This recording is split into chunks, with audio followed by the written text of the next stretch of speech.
We're snorting cap rates and shooting up cash flow here at Deal Junkie.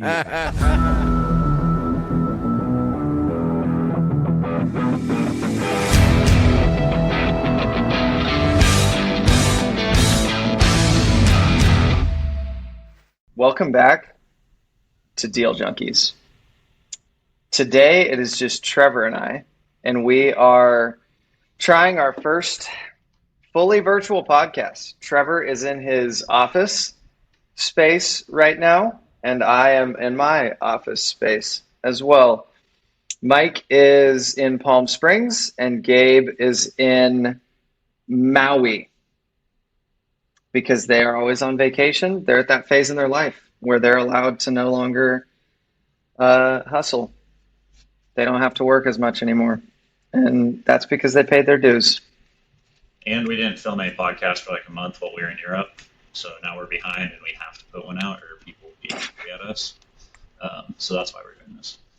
That is true. That's actually why we're doing it. Yeah, there's no sense in flaming Gabe and Mike. I've definitely taken the most vacations this year. No, I just want to so Mike's going to listen to this. I just want to say in that episode we did with me, Mike, and Jaron, I don't know if you listened to it, I argued Mike about plans and actually setting goals and having action steps for new people getting started. I had like 10 people comment and tell me I was right and Mike was wrong.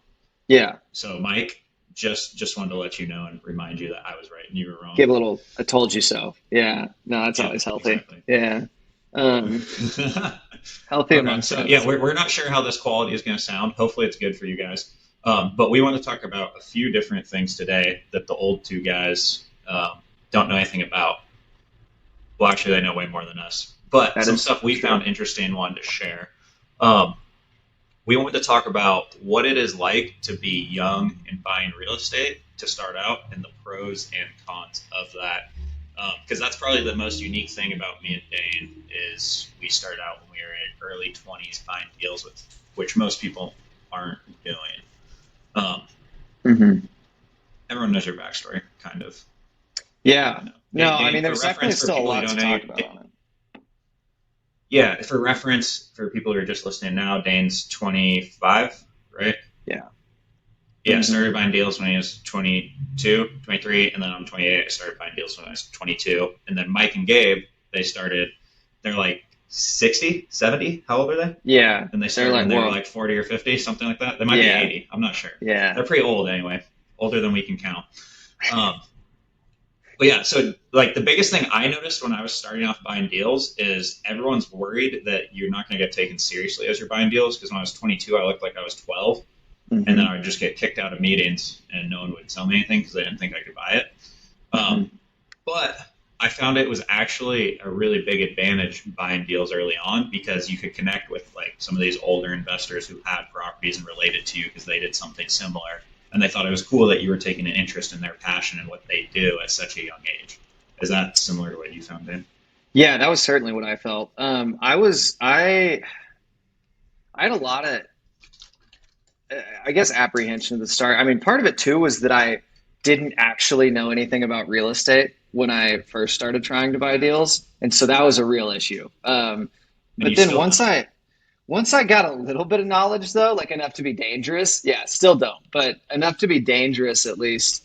Like my biggest advantage was just talking to those guys on the phone first before like the phone for a while, a couple times. Because then you can at least show like, hey, one, I know what I'm talking about. Two, I have already done this with a couple other people. Got lucky there with the deals that I already have. And then three, like I really have a plan for what I want to do with whatever said property or why I'm building this relationship with the person, the seller or the other, broker that it may be. Because now a big thing for me is building relationships with brokers too. And so the partnerships help on that front. Because every time I'm like, oh, I buy deals with Gabe, they're like, oh, okay, cool. I'll put you in front of the seller. It's like, oh, sweet. That's all you have to say.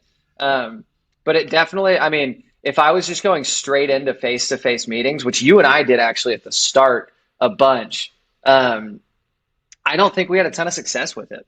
like where we would just call somebody and just try to set a meeting without like outlining kind of a clear goal. Like we met with a bunch of people where it was just like, I want to talk about your story. Yeah, we didn't have a goal with that other than to meet people and gain information. So because we were just throwing mud at the wall and seeing what we were going to do at that point, right? So we were seeing how these people bought deals to analyze it and be like, okay, is that repeatable for us? And I think what we learned is like you can do it 100 different ways, and everyone did it differently. Yeah. No, and that's why now I talk so much about finding your buy box and specializing, because that's the thing that I still struggle with the most. And I think the more that I talk about it, the more I'm going to have to like follow my own advice of the biggest thing is just being a specialist. Like this is exactly what I know. People ask me questions about specific multifamily deals in tertiary markets in the Willamette Valley or land development deals in the Willamette Valley, right? Because like I know the zoning code, and Jaron's doing more developments than I am right now, but he still asks me questions all the time. Granted, his are, you know, a bunch of smaller ones, but still like that the specialist thing is what makes it so that when you do get in a room with another specialist, they're like, okay, this guy's actually worth my time to talk to. And before that, it's just you are just throwing mud at the wall. And that so we were meeting with like 2 to 3 investors every single week, and that's something I was doing before I knew you too, which is how I met Gabe. So it's like it's something that's worth doing, I think, for people that at some point the amount of information someone is going to give you as a new investor that owns hundreds of doors is not applicable to you because they don't remember what it was like to start. Yeah. No So question. Like, just go buy. Their advice is, just go buy the deal. I'm like, okay, how do we do that? Do we get money? Yeah. Where do we start with that? Our skill level wasn't high enough to their advice. Like we needed more specific, smaller, broken down steps, I think. Yeah. But the cool part was we got to learn from them and see what they're doing, and then helped us go down our path. And it crafted a plan for, I will say, like meeting with those guys. A huge part of what I got from it was what I didn't want to do. Because we certainly met with some people where it was like, oh, that's not my end goal at all. Like what were some examples of that? Not who they just were, but like guys who like we met with a couple guys, and this is like, I obviously not naming any names, and I know that stuff happens, but we met with guys who like didn't see their kids anymore and like had gotten 2 divorces while they were buying real estate because they had become so focused on building their empire of real estate, which I assume at the start of the journey, the goal was to create freedom so that they could spend more time with their family. But they weren't intentional throughout about maintaining their relationships in their personal life and social life. And that's what I assume was part. I mean, it was a common theme among a lot of the guys that we met with, where it was like, yeah, I built this empire, but you know, and then they told me a backstory that they didn't even seem super sad about, but certainly was not something that I wanted. Yeah, so they were most people got into it for financial freedom, time freedom, all this stuff. They started doing it. They kept doing it all by themselves. Now they're asset manager, property manager, deal finder, fixing every problem. And now it takes 70 hours a week. And now they don't know how to exit at that point because they did it all by themselves. And that was a common thing I think we saw with people who had up to 100 or so units. Yeah, I was going to say up to 200. 50 to 200 units. Up to like 10 mil. A lot of them were doing it on their own. And then they didn't like it that much, and they were just waiting to exit at that point. So like they built something really cool. They're super rich. Like they have a good life, but they were like, yeah, I'm dealing with tenants and all this stuff every single day. And that was my biggest takeaway is I stopped managing properties shortly thereafter. Yeah. How long were you managing your own properties for? So I did the first 4 or 5 maybe on my own. Okay. I was doing, and it doesn't take that much time depending on what it is, but eventually like it was better to use the time to find the next deal and just underwrite in property management at that point, just as a line item, so it was accounted for. Yeah. And as you scale up too, I mean, 5 is manageable, but then once it's 20, it's not, man, especially as those properties get larger. Yeah, and I like for beginners to actually manage their own too, because you have the time and like the dollar value for most people is worth it. Plus, you learn what a good property manager does, what a bad property manager does. So you have the information going forward. And that's why I made you manage that for one of those first deals we bought. Yeah. Hey, tell that story of the deal you when you had to go into the shed. I think I told that on here, like, I think actually the like fourth episode that was the Short version introduction is to Dane me. had to go. We had Dane go manage this house, and he had to go clean out the house, and they left raw chicken locked in the shed for months. They had emptied their entire meat. Puked. They had emptied their entire meat freezer into a trash bag and put it in the shed in the middle of And summer. locked it in there. And locked it. Yeah, and didn't give me the key. And so I was like, oh, okay, I got to break into our shed because we owned the property at the time. And then I broke into the shed. And right when I opened the shed, it had been cooking at around 80 degrees for the last 2 weeks. Oh, yeah. No, that was that is the only time in my life that I have ever involuntarily thrown up. Yeah, just immediately hit me like a brick wall. So that's pretty gross. Yeah. I don't mean to, but those are lessons learned, and I'm glad that I managed that property, and it certainly gave insight onto one, just like relationships with tenants are actually a pretty important thing, and that's kind of they're your customer. Yeah, they are the it's most a client. important part. You have to provide them a good service. They are the customer. They're the client. Yeah. And then also just knowing what goes into turning a unit, the effort there, as well as like what needs to get done and how much it should cost. You'll get a baseline for that, which if you just go straight into letting somebody else manage your property, you're not going to get the best bid. I mean, one example is landscaping. I got a bid to landscape that house that we were managing, and one of the bids was $1,800, and it ended up getting done for $300. And it was done to the exact quality that I would have wanted it done to. It wasn't a bad job just because he was cheaper. It was just a guy who, like, I just found a guy who could do it for less and what was okay doing it for less. But you know, if I had a property manager on that, I might have ended up spending $1,200 because they got one bid for $1,800 and one bid for $1,200, and I thought the $1,200 bid was a great bid. But yeah. So what's been the biggest challenge for you being young and buying deals?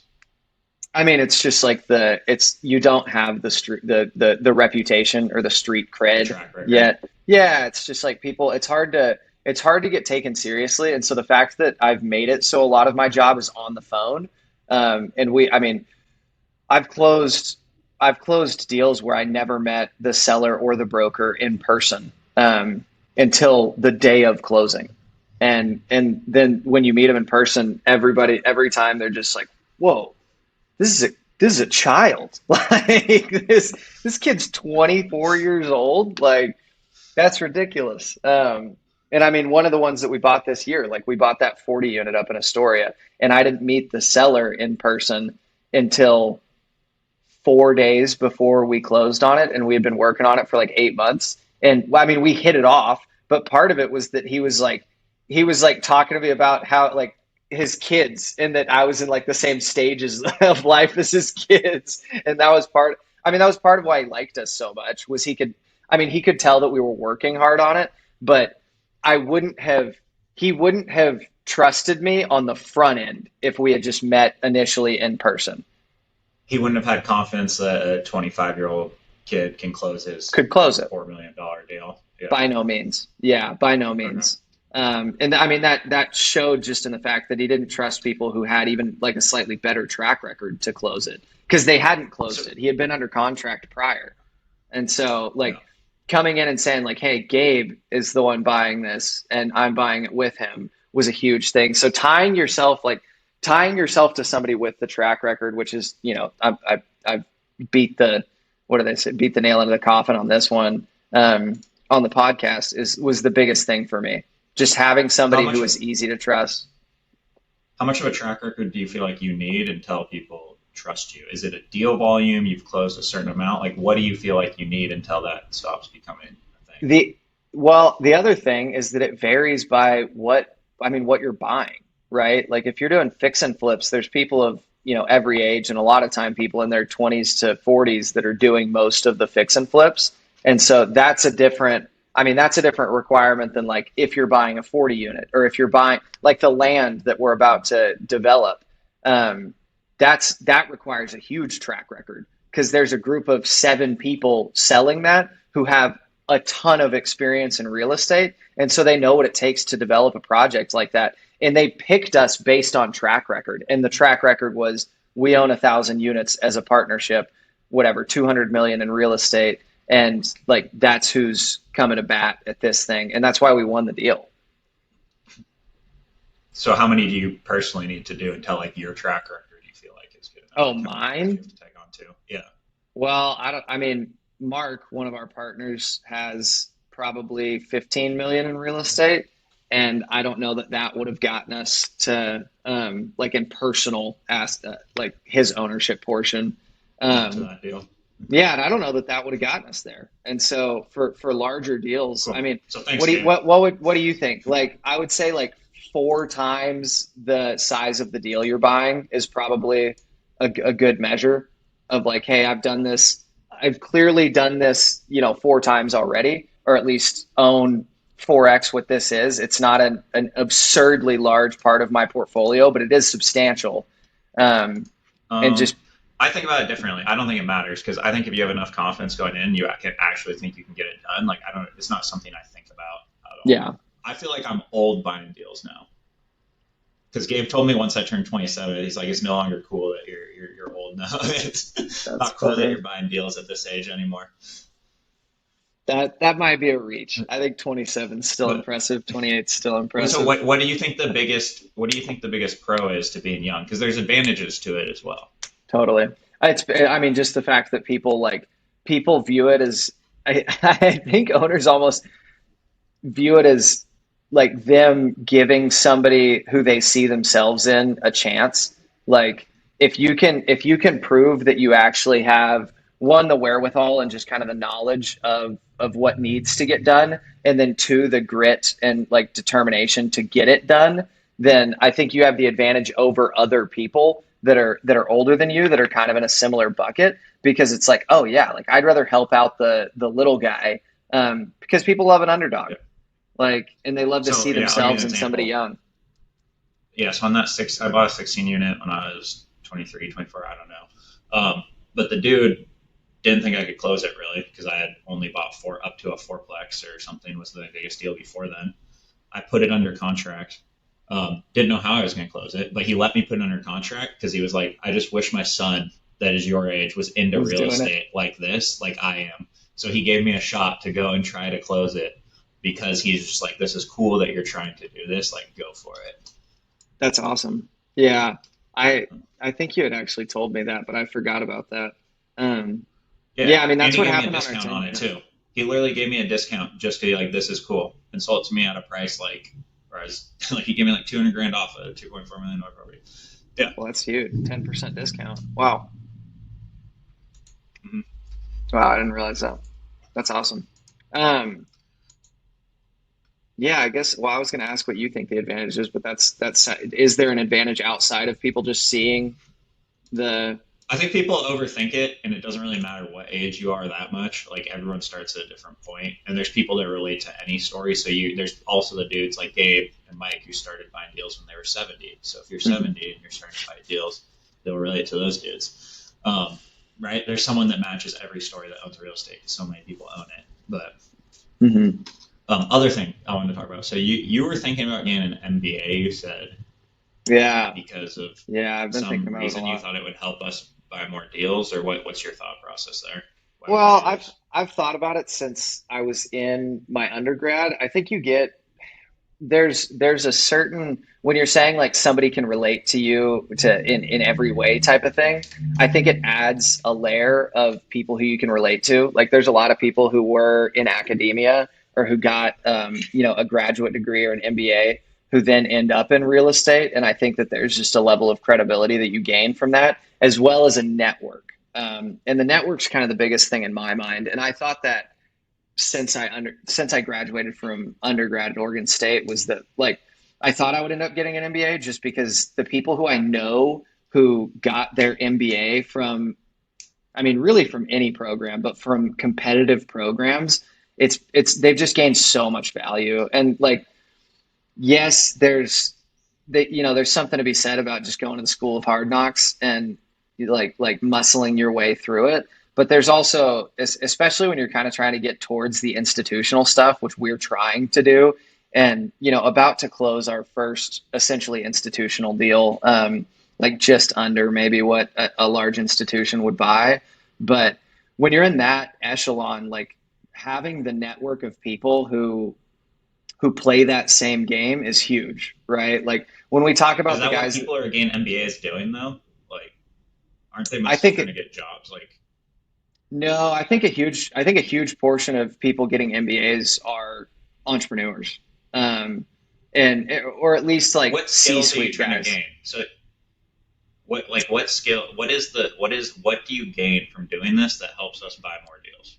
Well, I think part of it's management, and so like buying more deals is such a like an arbitrary term that we use because we kind of know what it means. But in reality, like we need to have more now money. We need to have a better network of people who can get us now money. And so whether that's debt or raising equity, and then we need to have connections to people who already own deals, right? Like think of the deals that we've bought just because we had relationships with other people in the market. Like I think I mean, now it's brokers, but part of it too is having relationships with sellers for properties where we get deals just because we knew that person. How does having relationships with other people with MBAs help? It's a network of people with money, right? And a large part of my job right now is raising capital, and I don't see that going Do they away. have money? People with MBAs? Yeah, on average, they have more money. Oh, Like, isn't yeah. it just people spending money to get a? No, for sure, people. The program that I would go into is for people who are working a full-time job while trying to get an MBA. You're not just in school. And so it's either a part-time or an evening and weekend MBA. I don't know which one I would end up doing, but How long the does that people take? there's an accelerated program that's like a year. I would probably end up doing like the 2-year program, and How it much would does it be cost? part-time. I actually don't know, and it varies a bunch by school. And I would try to get a scholarship, and if not, then I would have your company pay for it. Sure. Yeah. No, but I do think I don't know. I don't. back to the knowledge point. I think like acting as though I still have a ton to learn in terms of running a business. Like we've gained skills as far as running a business goes and being a business owner goes, but Yeah, we have no idea what we're doing. We're we've learning got as no we go. Yeah. yeah. I mean, we don't have no idea what we're doing, but we certainly could use help from people who know what they're doing. And a huge part of an MBA is just learning how to manage and run a business. And then the other piece is that I would Okay, get but a focus on development. isn't a person running an MBA program doesn't necessarily know how to run a business, I think right? most of them Depending do. on who the No, professor is. I think in Because at undergrad, the Willamette one, we've heard some reviews about Willamette MBA program. We won't yeah. name names, but that sounded pretty not cool.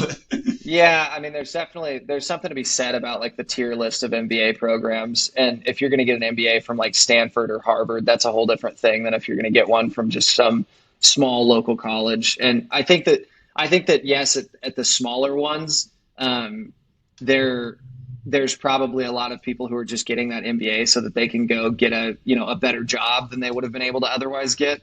But there's certainly a large list of people at the higher ranked MBA programs that intend to either run their own business or be, a chief investment officer, CEO of a company. So I don't think that's a good person to network with to raise capital from because they're going to be so focused on their own business that their best use of time is reinvesting probably in their business where they're not going to be investing outside. Maybe Especially that's the case. Especially for the first 5 to 10 years, right? So it sounds Maybe, cool again, MBA. yeah. I don't know how applicable it is. So here's the thought experiment: is it better for me to just keep doing what I'm doing? Not better, but is there a higher probability that I meet somebody who is also really competitive, also intelligent, and also wants to make a bunch of money in business? is there a higher chance that when I meet those people that they will invest money into my projects, and maybe I'll have an opportunity to invest money into their companies or projects, or just meet people who then I can hire to come work for us because they see our vision. Sure. I don't see a downside So, yes. into having a larger network. No. The downside is the opportunity cost of the time it takes to go spend and do all of that. Totally. And that's do otherwise with that time. And if it was done during the day, then I would agree with that. But since it's an evening and weekend program, like I don't see that it's like, what am I get to choose what I'm doing in my evenings and weekends anyways. And so if that just becomes my social circle as well as like a way to learn a ton about business, I don't see a downside there. It's better than just playing pool. I don't know. People that play pool have money sometimes. But That's true. I don't know about it. Maybe you. I don't know. Okay, another thing you want to talk about. So going into like balancing health and work and all that, and what you've learned in time blocking. So right now you've been talking about how you work a lot, and now you're like, okay, let me go spend my free time getting an MBA after I'm stressed on how many hours it's taking. No. That sounds like a bad plan to me. I don't think that I'm stressed on how many hours it's taking me. And frankly, like I don't work, I work 8 hours and that's like my typical day. There's days where I work more than that. And there's days where I work less than that. I probably on average work 40 to 50 hours now. But I'm not overly stressed. It's really just managing that time better. And so a huge part of that has been time blocking. I guess I don't know what your question was, getting an MBA as part of like stressing me out. I don't think that it would stress me out. Health and work-life balance, and can you fit that in? Yeah. Well, because you just wanted to share with like people, if you're not time blocking, you found a ton of value in it, not getting more done throughout the day, right? Oh, it's huge. Yeah. I mean, what's your experience been with it? You're better at time blocking than I am. So yeah, I used to go about my day and just wing it and not know what was happening each day and take like each day one day at a time, and that was a really bad way to go about my day. To where now I plan it out for the week on the front end, a couple of days out at least, like 2 to 30-minute block. How do I need to spend my time to move things forward, and what is the priority? And that has helped me. So it's not only like, yes, I get more done, but it's reduced stress levels because now I'm not just winging it, don't know what task, it's not random throughout there. So like I can fit everything in that I want to get done. And when you put it on the calendar, like if you just have a task list, you don't know how long this stuff takes. If you're estimating the times, I'm like, I'm going to spend an hour on this thing. It's great. You get everything done. Stress is way down. You have more time and you get more done. Like it's completely like me making the habit of that took 3 months probably of focus. And then once I got it down, like completely changed my life and like what I was doing. Yeah. So do you think you're substantially more productive, or do you think you just feel better about it? Both. Okay. For sure. Yeah. No, I would say the same. Yeah, time blocking was huge. I'm just more productive because a lot of it too is just not task switching as often. And so you know that like you're on do not disturb for a period of time because you're not answering phone calls because this is the specific thing that you need to be doing for the next 30 minutes. And you've decided that that was your highest priority task, as opposed to just kind of being in the middle of a task that you know you need to get done at some point, and you're okay like stopping in the middle of it to take a phone call. And the biggest thing is prioritizing. So what I need to start doing, I think, is having like these 4 to 8 hour tasks where I'm focused on like this bigger picture thing that I'm figuring out, rather than these little tasks. Because what most people do, and what we still do, is I know how to do these second level, third tier priorities. So I knock all those out and I save the other thing for last, and it never gets done, rather than it should be reverse order. Yeah. And then like, so right now I'm learning all my tasks are like they're big chunks. Like I need like a 3 hour block of focus to do what we're doing now, not just these one-off dinners. No, because it's really easy to fall into that trap because you feel like you're being and you are being productive, but you end up doing a ton more stuff that's in the business instead of on the business, because it's the easiest thing to do. But the easiest thing to do is not always the thing that you need to be doing. Rarely is. So how do you use time blocking to like balance your health with like? Oh, I just have a block. I have a block every morning that's when I work out. Like, and maybe I don't work out every morning and I'll move it to the end of the day if I have time. But at least I know that up until a certain point in the morning, it's 8 a.m. That's when I am working out and just planning to work out during that time. And sometimes it goes till 9 a.m. Because I, can move my tasks later in the day. But just being like really intentional instead of just like, oh, I finished like this task, I'm going to go run at whatever, 5 o'clock. And then it doesn't happen some days because I didn't plan for it, and I ended up having to do more tasks than I thought that I would have to do, or I ended up on the phones for longer than I thought I would. And just deciding that was on the top of my list, as opposed to like I'll fill it in if I'm done with work kind of thing. Yeah, so I've been able to do the most amount of activities and work I've ever done, but also felt the least busy at the same time. Yeah. Time blocking, because I know when my free time is. So, because I've been freaking training to run 100 miles while doing like adding in all the weight stuff at the same time. Plus, we're doing like 8 to 10 hours usually, and then still doing all the other activities I like. And I still feel like I have free time. Yeah, I think the biggest thing is like planning it all in a small section of time makes it so that you don't ever have to think about it again, and the time in between tasks is reduced, because then you're not just like looking at your task list saying like, oh, okay, maybe I could do this one right now. And then you'll just, randomly that time disappears, and then it's the end of the day and you didn't get as much done. And you spent a ton of time spinning your wheels on like, what should I be doing next? Instead of just like, oh, somebody else already planned this for me. It was me 3 days ago. This is what I do right now. The biggest thing I learned too for all the health and other stuff is like just paying other people to do it for you. That's so nice. Like getting the trainers that tell you what to eat, tell you what to work. I spend less time doing all that stuff now and have way more results and don't think about it at all. Yeah. Just from paying. I was like, would you pay $3,000 to be in the exact shape you wanted? I was like, oh yeah, okay. Probably worth it. Yeah. No, yeah, I would agree with that. No, go on.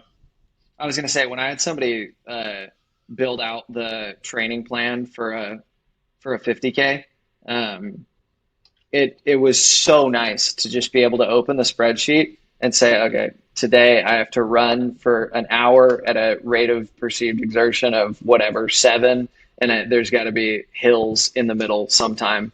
I'm going to do like hill sprints in the middle of it. And it would take me X amount of time, or I probably just wouldn't end up doing said workout if I was the one planning it myself. But like just having somebody else tell you this is what you have to do, and that this is the end goal that you have in mind is certainly huge.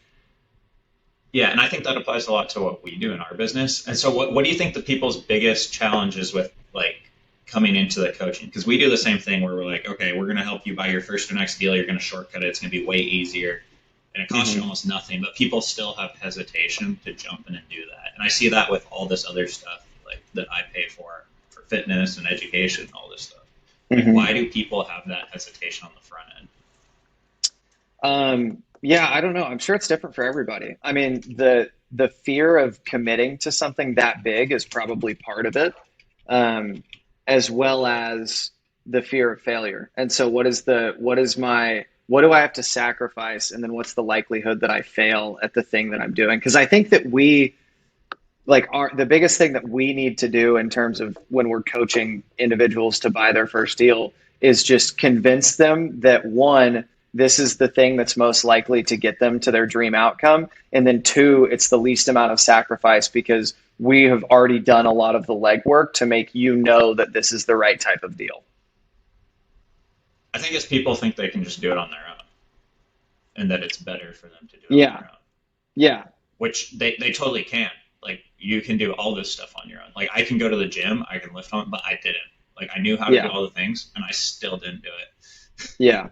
And that's what most people, right, buying their first deal too. It's like you guys can totally do everything 100% of it by yourself. It'll just take 10 times as long and you'll mess up 10 times as much. No, yeah, part of it probably is just ego. And I mean, we have everybody has one and it's an issue for everybody, but just like not accepting that somebody who does it for a full-time job is probably better than you at the thing, whatever that thing is, right? It's like, well, I know how to train. It's like, okay, well then why aren't you getting to the goal that you have? Like, what in the past has been stopping you from doing that? It's like, well, I just haven't, set aside enough time to make the plan. Or like, well, I just like, I don't know, I'll end up doing it later. Like, I'll figure it out. But instead of just saying, okay, if I actually want to do this thing now, I should pay somebody who does it for a full-time job to tell me what to do in every step of the way. And that's going to be the thing that gives me the most likely probability of completing my goal. So for us right now, rather than paying for you to go get an MBA, could you pay to some different type of thing that's more specific to what we're doing? Well, I think that an MBA and development from a really good, that's why you pay somebody else to do it. It's like, okay, if my end goal is to create a network of people who are doing something similar to me, it's like, well, somebody already did that, and I can just pay them to go in, learn a ton about development, learn a ton about managing a business, and get the network of people who want to do the exact same thing. Yeah, I guess I just have it stuck in my mind that the people who teach that stuff half the time don't actually know it and like apply it in real life, because that's Oregon State. That's how it was for totally finance, all this stuff. No, and I do think actually know business.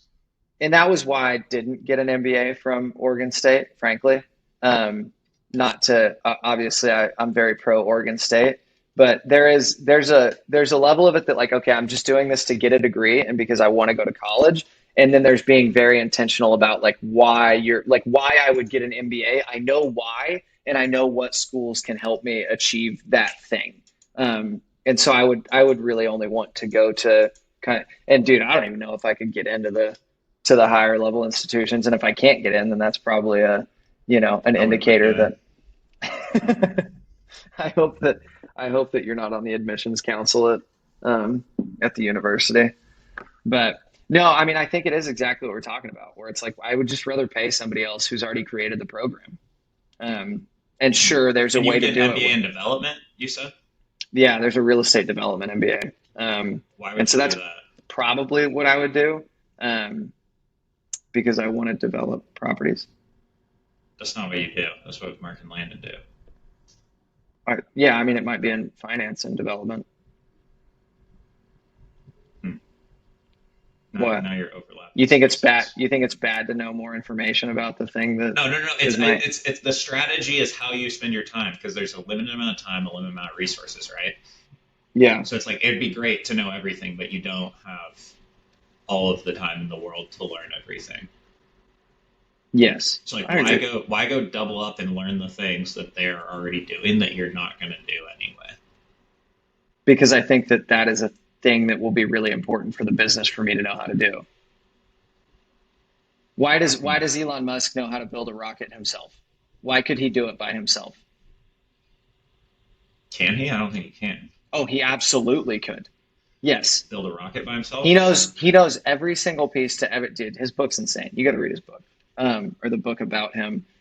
Yes, he knows every single pages of book and every single piece of the. No, now I'm like almost done with it. No, he knows every single piece of it. Yeah, he knows every piece. He knows what it costs. He knows how to put it together. Like that's his MO. I am not comparing myself to him, but he is the extreme example of like a dude who's the wealthiest guy on the planet knows to the minute detail how he builds a rocket and like what goes into, and he's, slept on the factory floor at both places. And it's also just super interesting to me.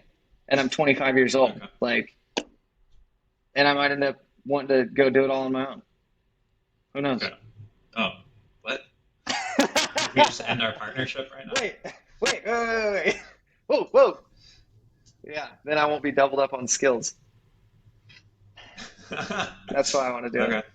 Fair enough. No, I think that it's always beneficial to know about the thing that your industry is involved. Like, I don't think that it hurts by any means. And yes, there's limited amount of time, but if it's interesting to me anyways, I don't see a reason to not. Because I might do it in econ, I might do it in finance. So I guess it will, after you've developed a few things and then you go in there, it will be more applicable to then just going in without any development information. And that's the thing I did with engineering. Like, I was going into engineering class so I could do the paperwork and the math, but I was like, I've never seen any of this stuff in real life. I don't know how this applies at all. Versus the dudes who were like working in engineering and then came back to school and were taking classes, like they got it. Yeah.